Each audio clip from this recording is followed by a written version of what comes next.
Assisting me is Larry Tatum.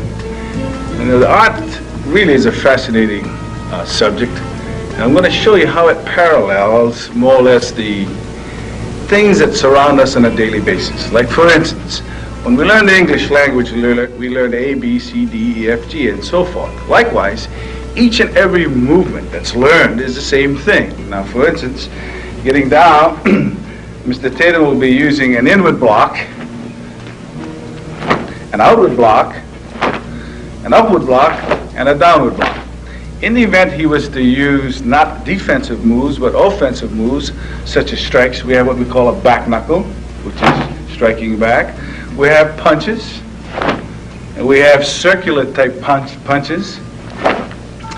And this, you see, formulates more or less the alphabets of motion. But now what happens when we put the two together?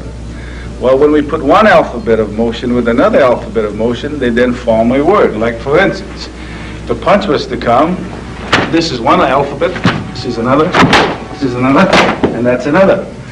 And when you use one hand, we then make a word of motion. But as you notice, this one hand is my variable throughout. My left hand was used no more than a constant. But now, let's make a word off of it and see what happens.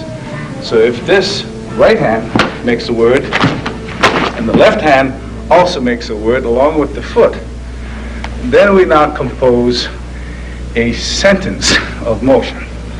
And so that's basically how the arts can be developed.